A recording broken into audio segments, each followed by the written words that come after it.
Assalamualaikum warahmatullahi wabarakatuh. Baiklah, kami akan menampilkan presentasi dan penampilan dari kelompok kami dengan mata kuliah Hukum Pajak. Sebelumnya, saya akan perkenalkan nama kelompok saya. Yang pertama, saya Zulfia Prada Erin sebagai moderator, dan yang kedua ada Tiara Maya Tiffany Azara, yang ketiga ada Windy Febriani, yang keempat ada Deno Anta.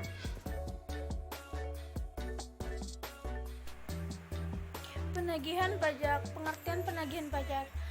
Penagihan pajak adalah serangkaian tindakan agar penanggung pajak melunasi utang pajak dan biaya penagihan pajak dengan menegur, memperingatkan, melaksanakan penagihan seketika dan sekaligus memberitahukan surat paksa, mengusulkan pencegahan, melaksanakan penyitaan, dan melaksanakan penyanderaan dan menjual barang yang telah disita. Selanjutnya, dasar penagihan pajak. Dasar penagihan pajak ada dua. Yang pertama, dasar hukum. Dasar hukum yaitu menurut Undang-Undang Nomor 19 tahun 1997 dan Undang-Undang Nomor 19 tahun 2000. Yang kedua ada dasar penagihan pajak. Yang pertama ada STP, yang kedua ada SKP KB, yang ketiga ada SKP KBT, yang keempat ada surat keputusan pembetulan, yang kelima ada surat keputusan keberatan, dan yang terakhir ada putusan banding. Yang selanjutnya yaitu kronologis tindakan penagihan pajak. Yang pertama, surat teguran yang dikeluarkan 7 hari setelah jatuh tempo pembayaran. Yang kedua, surat paksa atau SP yang dikeluarkan 21 hari setelah surat teguran. Yang ketiga, penyitaan atau surat perintah pelaksanaan penyitaan atau SPMP yang dikeluarkan 2 kali 24 jam setelah surat paksa dikeluarkan. Yang keempat yaitu pengumuman lelang, yaitu 14 hari setelah penyitaan. Yang terakhir yaitu lelang yang diadakan 14 hari setelah pengumuman lelang di mass media. Selanjutnya yaitu hak mendahului. Sesuai dengan peraturan Undang-Undang Perpajakan, negara mempunyai hak mendahului untuk tagihan pajak atas barang-barang milik wajib pajak. Selanjutnya yaitu pencegahan dan penyanderaan. Yang pertama yaitu pencegahan.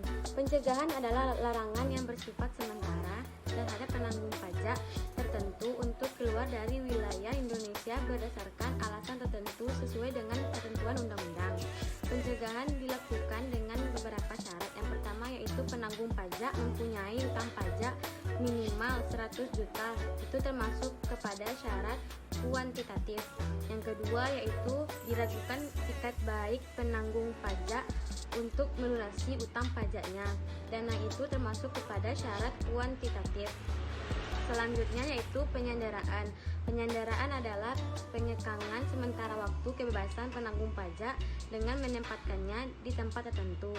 Penyanderaan dilakukan bila memenuhi syarat. Yang pertama yaitu penanggung pajak mempunyai utang pajak minimal 100 juta termasuk kepada syarat kuantitatif. Yang kedua yaitu dilakukan itikat baik penanggung pajak untuk melunasi utang pajaknya, dan itu termasuk kepada syarat kualitatif. Assalamualaikum warahmatullahi wabarakatuh. Baiklah, saya Deno Anta nomor BP 19008 ingin membacakan materi selanjutnya, angsuran dan penundaan pembayaran utang pajak. Wajib pajak yang mengalami kesulitan likuiditas atau keadaan di luar kekuasaannya dapat mengajukan permohonan mengangsur atau menunda pembayaran pajak. Syarat mengajukan permohonan pengangsuran atau penundaan pajak: 1. Permohonan diajukan sebelum jatuh tempo pembayaran. 2. Menyebutkan alasan dan jumlah pembayaran yang diangsur. 3. Bersedia memberikan jaminan atau garansi.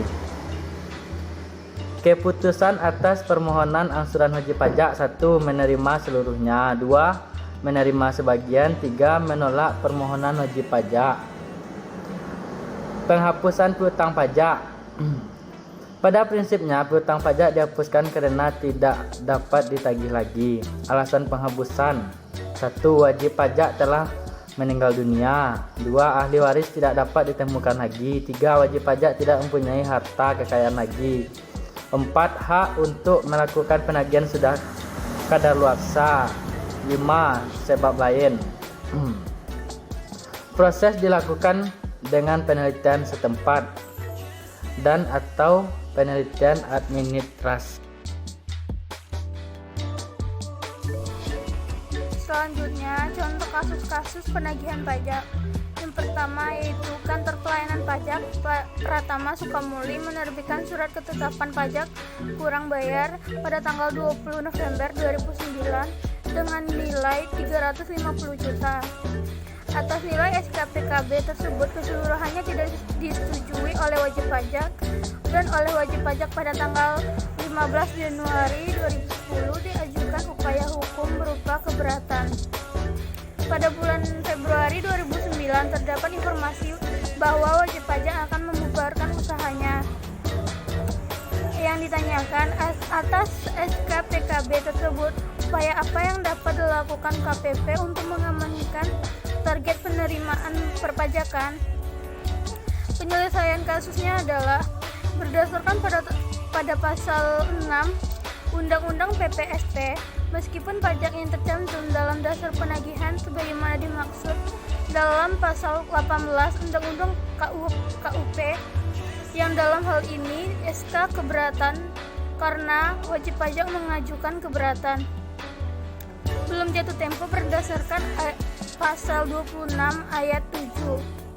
Tetapi terhadap wajib pajak tersebut dapat diterbitkan surat penagihan seketika dan sekaligus sesuai dengan pasal 14 PMK 24 PMK 2008 dengan kondisi sebagaimana dimaksud dalam pasal 6 ayat 1 huruf D Undang-Undang PPSP, yakni wajib pajak akan melakukan pembubaran badan usaha atas dasar SPPSS tersebut.